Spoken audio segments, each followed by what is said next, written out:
Assalamualaikum warahmatullahi wabarakatuh. Perkenalkan, nama saya Rosa Evanul Alfiani. Saya dari kelas 11 IPS 5 nomor absen 30. Di sini saya akan menjelaskan tentang sistem demokrasi Indonesia pada periode 1998 sampai dengan sekarang. Penyimpangan-penyimpangan yang terjadi pada masa pemerintahan Orde Baru pada akhirnya membawa Indonesia pada krisis multidimensi yang diawali dengan badai krisis moneter yang tidak kunjung reda. Krisis moneter tersebut membawa akibat pada terjadinya krisis politik. Tingkat kepercayaan rakyat terhadap pemerintah begitu kecil.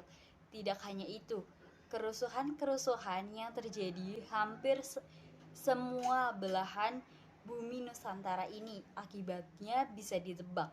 Pemerintah Orde Baru di bawah pimpinan Presiden Soeharto meskipun kembali terpilih dalam sidang umum MPR bulan Maret tahun 1998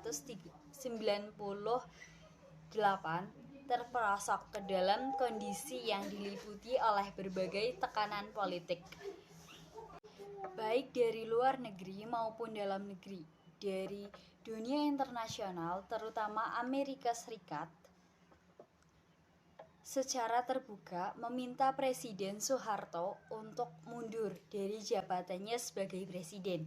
Dari dalam negeri timbul gerakan-gerakan massa yang dimotori oleh mahasiswa menuntut Presiden Soeharto mundur dari jabatannya. Tekanan dari massa mencapai puncaknya ketika tidak kurang dari 1.000 mahasiswa mengalami alih gedung MPR dan DPR yang mengakibatkan proses politik nasional praktis lumpuh, sekalipun Presiden Soeharto menawarkan berbagai langkah antara lain reshuffle atau pemberontakan kabinet dan membentuk Dewan Reformasi. Akan tetapi Presiden Soeharto tidak punya pilihan lain kecuali mundur dari jabatannya.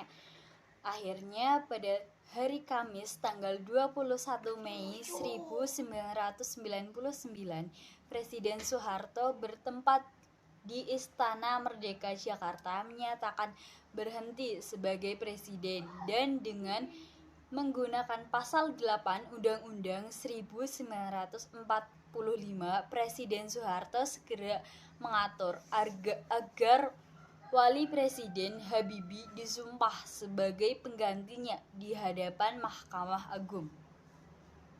DPR tidak dapat berfungsi karena gedungnya diambil alih oleh mahasiswa. Saat itu, kepemimpinan nasional segera beralih dari Soeharto ke Habibie. Hal itu merupakan jalan baru demi terbentuknya proses demokrasi di Indonesia. Kendati diliputi oleh kontroversi tentang status hukumnya, pemerintah Presiden Habibie mampu bertahan selama 1 tahun. Demikian presentasi saya. Apabila banyak kesalahan, saya mohon maaf. Wassalamualaikum warahmatullahi wabarakatuh.